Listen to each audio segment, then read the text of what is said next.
Mas falando de algodão, tinha até uma expectativa em relação a montar essas posições de trava de preço, né, com a dinâmica do preço do algodão que estava favorável, se ainda tinha um consumo nos Estados Unidos, né, o Fed subindo os juros justamente porque o consumo estava acelerado, né, e hoje se discute muita tese de soft landing, né, tese de pouso suave, né, de não a taxa de juros não necessariamente jogar o país dentro de uma recessão técnica. Então, na perspectiva de quem esperou, aguardou um pouco mais para, né, atrasar talvez um pouco as posições de hedge, pensando nessa questão de preço, na dinâmica favorável de preço, queria que você pontuasse aqui, né, quais foram, né, do ponto de vista de talvez desenhar uma matriz entre vantagens e desvantagens, né, em riscos que estariam correndo, na parte de riscos da estratégia dar errado, né? Então, assim, lá você tem uma recessão, o consumo baixar e o preço do algodão começar a reduzir. Por outro lado, a gente tem visto principalmente a parte ali de PMI de serviços, né, ainda muito acelerado nos Estados Unidos, marcou durante 2023 inteiro acima de 50 pontos.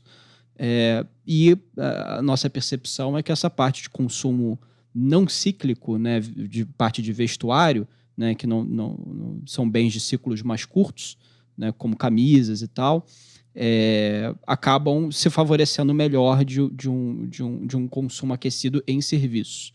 Né? Por outro lado, a parte de bens de capital mais duráveis, né, como carros, apartamentos, linha branca, acabaram sofrendo um pouco mais até com a pressão na taxa de juros. Então, eu queria pegar aqui o cenário com vocês. Por que vocês pensaram, talvez, em atrasar um pouco esse hedge? E como é que vocês estão olhando para frente essa questão ali, talvez, de pouso suave? Se realmente a gente tem perspectivas de manter esse preço de algodão que a gente está vivendo agora. E se eu puder só complementar, se você puder também explicar para o ouvinte o porquê do hedge, o porquê que isso seria bom e por que às vezes pode não ser bom. Acho que é legal. Sim, só para deixar todo mundo as vantagens e desvantagens de travar uma posição de preço. Perfeito. Bom, vamos começar com o algodão. Então, o que acontece? O algodão, assim, na época do Covid, sobrou muita... A parte têxtil sobrou nas lojas. Obviamente, as pessoas não saíam de casa, né? E não renovavam guarda-roupa, portanto, o consumo não tinha caiu. Essa necessidade. Estava todo mundo em casa, né? Exatamente. Aí, o que aconteceu? Daqui a pouco abriu os shoppings, abriu novamente, a vida voltou ao normal, houve uma demanda absurda, né?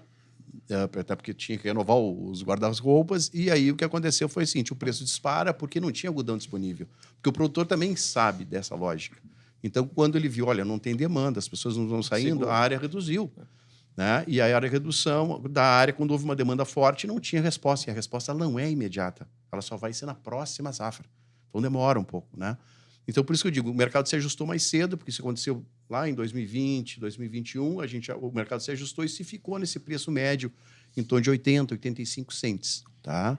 Mas tem essa questão econômica pairando, né?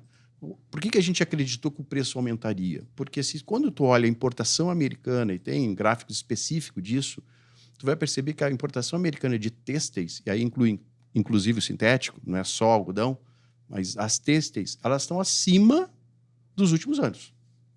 Né? Então, pelos últimos 5 anos, está importando mais. Então, isso significa o quê? Tem demanda nos Estados Unidos. Talvez na Europa não tenha o mesmo nível de demanda. Me parece que a Europa está a crise um pouco maior. Mas nos Estados Unidos tem demanda importante. Então, a gente vendo assim, se o mercado spot está pagando aqui 87 cents por libra-peso, não faz sentido o mercado futuro pagar 77. Né? Até porque não tem algodão novo para entrar. Né? Então, assim, ele vai chegar lá. Só que, lógico, a indústria têxtil, por outro lado, também não quero comprar na frente se daqui a pouco estoura um conflito em Israel. Ele não sabe como é que a amplitude desse conflito. Aí, de novo, o preço recua. Né? Depois, agora teve um problema no Paquistão e Irã. Então, isso tudo vai criando um ambiente que propicia que a indústria têxtil atrase as compras, porque é importante para ele ter demanda. E se a demanda depois não vem, ele vai ficar com aquele algodão parado, vai pagar caro, né, e não coloca o produto. E você sabe como funciona a moda, né? Ela muda muito rapidamente. Então, eu faço uma confecção e essa confecção não vende, ela não vendeu, no outro ano é outra confecção. Aí ele vai ficar com isso estocado, né? E acaba liquidando por preços muito abaixo do que ele comprou. Então, isso atrasou muito o mercado. O mercado de algodão era um mercado muito mais de venda futura, 2 anos na frente, era muito mais previsível. Hoje já não é mais. Então, hoje está mais spot o mercado, né, mais intenso. Mas nós, como temos uma política de hedge, e essa política de hedge é importante para a gente, porque como tem correlação entre o fertilizante e o preço da commodity, né, principalmente, nós estamos falando de soja, milho e trigo, que são os que fazedores de preço de fertilizante, a gente, quando começa a comprar os fertilizantes, começa a vender commodity, porque existe uma correlação. Então, o grande receio nosso é eu compro fertilizante hoje com preço e lá na frente acontece qualquer coisa, o preço cai e eu vou ficar, né, no prejuízo. Então, a gente prefere não ganhar o máximo que poderia ganhar nessa curva de aumento de preço, Travar mas essa perda. para não ficar com essa perda também no risco. Então, a gente tem uma política de hedge. Depois o Gelen fala um pouquinho, né, sobre os números do hedge nosso. A gente prefere não ganhar na ponta do hedge, assim, ganhar no spot sempre, mas ter já uma garantia de margens. Isso nos ajuda também numa definição de fluxo de caixa, porque eu faço venda para outubro, eu faço venda para novembro, eu faço venda para dezembro de algodão, eu sei quanto eu vou embarcar, quanto eu vou receber, isso nos ajuda... Maior previsibilidade. Muito mais, né, previsível. A gente faz uma gestão de caixa muito mais eficiente, a gente pode ir quando precisa de capital de giro, fala com os bancos com antecedência, não fica aquela questão de, preciso tomar agora 50 milhões de reais e tem que sair correndo desesperadamente. Isso não acontece na companhia. A gente já tomou, com certeza, o dinheiro que está demandando hoje, eu tomei há 3 meses atrás. A gente faz negociações que nos levam a taxas que a gente apresenta no nosso release. Média, CDI mais 1, que eu acho uma taxa baixa, né, dentro do contexto de risco que existe no Brasil. Então, a gente consegue flutuar bem nesse mercado. Logicamente, nós temos 10 bilhões de terras no nosso ativo que não estão dados em garantia em nenhuma operação de financiamento e facilita para a analista de crédito também dar um sinal verde para a gente. Então, assim, essa é a política de hedge, assim, a ideia é sempre evitar essa exposição. Então, tem uma curva crescente durante o ano safra que a gente tem que ir vendendo e aí vai garantindo as margens da companhia. Aí o Gelen pode botar um pouco mais de cor aí nesses e aí números. abre também as outras, porque o Ivo explicou um pouco na parte inicial em relação à mentalidade de vocês sobre o algodão, mas aí também explorando o ponto para a parte de grãos, né? Como é que vocês enxergaram o cenário talvez um pouco diferente desse que ele comentou, um pouco não, bastante diferente desse que ele comentou para o algodão. Então, assim, se puder explicar a cabeça de vocês, como é que vocês olharam para o cenário de preços, imaginando que os preços iam estar para frente, para poder adiantar ou atrasar, de acordo com a estratégia de vocês, o hedge da posição de grãos também, acho que seria bom aqui ouvir. Tá bom. Obrigado pela pergunta, muito bom. Acho que tem algumas coisas que primeiro, para entender o hedge e por que a gente avançou um pouquinho mais numa e outra cultura, é entender o ciclo das culturas também. Então, eu vou te dar um exemplo. Hoje, na soja, a gente está com 50% da soja vendida para a safra 23-24. Essa soja é a soja que a gente está colhendo agora e colhe ela até março. Tá? Essa soja eu já vendi a metade dela, porque eu já comecei a embarcar desde janeiro. Então, no meu hedge, eu já estou mais posicionado. E, obviamente, isso se respeita o ciclo e se respeita o que a commodity está entregando de margem. Né? Quanto a commodity mais alto o preço, né, dá mais probabilidade de você entrar e travar mais preço.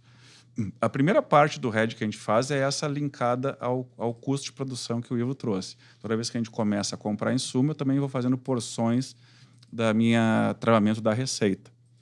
Então, isso nos garante uma margem dentro daquele ano civil.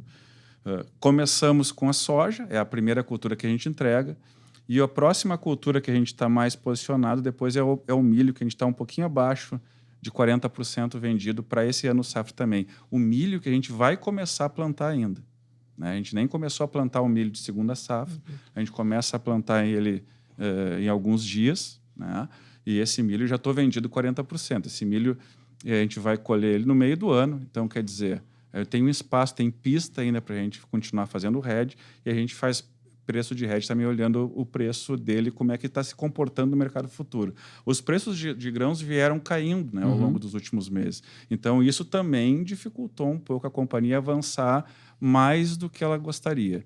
A gente, quando olha a nossa política, a gente tem um mínimo e tem um máximo que a gente pode vender.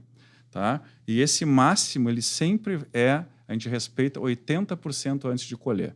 Então, o que acontece para a soja, por exemplo? A gente vendeu 50% e eu só poderia ir no máximo de 80% até agora. Eu preciso esperar colher a soja, a gente conhecer o tamanho de fato do estoque, para a gente, de fato, poder vender o produto que está dentro do nosso armazém.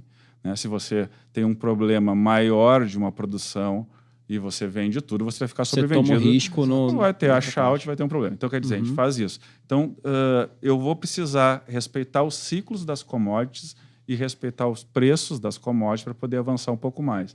E aí, cada trimestre, eu tenho um limitador mínimo e máximo. Tá? Do algodão, só para complementar que o Ivo trouxe, a gente estava com a posição aqui de 20% vendido. E o Ivo deu as razões também por que a gente não avançou mais no algodão. A gente gostaria, sim, de estar um pouquinho mais vendido. Mas esse algodão que nós vamos redear da safra 23, 24, eu começo a entregar em setembro. Então, quer dizer, o algodão está no campo, né? Está no começo. O algodão de primeira safra a gente plantou final de novembro, dezembro. Nós estamos terminando de plantar o algodão de segunda safra agora. Então, quer dizer, o algodão, como é uma cultura de ciclo mais longo, ele tem mais pista para a gente continuar finalizando a posição de hedge. E aí eu tinha uma expectativa, assim, de a gente ver o algodão tendo um upside melhor do que dos grãos. Então, o algodão a gente tirou um pouquinho mais o pé em relação aos demais. Mas estamos com as 3 commodities, estamos com ordens no mercado aí para posicionar. Cada commodity a gente vende as commodities para as tradings, tá? E a gente, concomitantemente, a gente faz também o FX. Né? Normalmente a gente vende as commodities em dólares e a gente faz o câmbio via NDF aqui no mercado de balcão com os bancos. Né? E pode ser em momentos diferentes, tá? Pode ser momentos diferentes, porque nem sempre, quando a commodity está alta, o câmbio está favorável. Então, a gente, às vezes, tem um descasamento permitido dentro da nossa política para a gente aproveitar o melhor momento. Mas eu queria complementar antes, Igor, uma questão, que era a questão da infraestrutura de frete que tu comentaste ali. Sim, sim, sobre o base. O que acontece? Ano passado, né, a perda da Argentina fez com que o produtor brasileiro percebesse, esse preço vai subir da soja. Vou esperar um pouco mais, está um preço excelente. Mas vamos esperar, porque a gente está perdendo, os preços têm que subir. Só que, por outro lado, nós tínhamos uma super safra no Brasil. Super de soja, milho e algodão. Né? E aí, realmente, a infraestrutura mostrou suas deficiências. Isso que aconteceu. E aí, a trade, o que ela faz? Se tu não vende em adiantado isso para a trade, ela também não consegue se organizar. Qual é o volume que ela vai carregar em março? Se ela não tem essa previsibilidade, ela não contrata frete. E isso faz com que tu vá contratar frete em cima da hora, o caminhão está lá no Paraná e tem para o Mato Grosso. Aí começa a custar mais caro. Se tu faz isso com antecedência, tu organiza essa cadeia toda. Então, nós estamos pagando um pouco o preço da desorganização. A infraestrutura é limitada. Se tu não tiver organizado, tu vai pagar... A produção é boa, mas o gargalo é na logística. Isso. Agora, se tu tiver isso organizado, pode custar menos. Agora, se tu tiver desorganizado, com certeza vai custar muito mais. Então, lá no Sul, os portos completamente ociosos, porque a produtividade foi baixa. No Mato Grosso, altíssima. Então, tu tem que mover os caminhões para lá, tem que fazer um movimento de ajuste. Só que não pode fazer isso em cima da hora, tem que ser com antecedência. Infelizmente, não foi feito isso. Então, ainda hoje, estamos pagando isso, essa ineficiência. Então, os bases, né, famosos, que atraem produto para o porto ou não, na soja está negativo, agora nesse momento, mas o milho está positivo. Porque nesse momento a demanda global é por milho. Né? Então, a trade está comprando milho com prêmio e a soja tem desconto. Né? E a infraestrutura está dentro desse contexto aí, né, de ser mais cara, tem todo esse contexto por trás. Perfeito. E em termos de expectativa para talvez criar desengargalar esse processo, né, você acredita que isso possa se equacionar aí talvez em 24 para a safra de 24, 25 ou a gente ainda pode estar vendo essa situação de bases negativo por mais tempo? Eu te diria assim, se organizar a cadeia, pode reduzir esse negativo, tá? Talvez até zerar. A solução da melhora da infraestrutura é mais de longo prazo, né? Tu está falando de melhorar as condições dos portos, transporte, né? Do nosso lado, o que a gente está fazendo é investindo em silos, né? Porque, de certa forma, tu sai da pressão da época da colheita, que é importante, né? Então, o produtor rural brasileiro deveria investir em silos para ter essa possibilidade de armazenar e fugir do pico da colheita. O pico da colheita é um grande problema, porque se tu não tem silo, tu tem que entregar imediatamente. O teu silo é o caminhão. E aí, de novo, né, o caminhão, tem muitos caminhões que ficam 3, 4 dias na fila para entregar um produto numa trading. porque a fila é tão grande que tem que aguardar. E muitas vezes tem que secar essa soja. A soja é colhida, principalmente no Mato Grosso, na época da chuva. Então ela está úmida, tem que ser secada. Isso leva um tempo. Então tu tem que chegar lá, às vezes o pulmão e o secador estão super ocupados, aí vai se formando a fila e demora esse fluxo para achar. Então, acho que o investimento em silos é importante para isso, né? E aí tu foge também do pico da safra.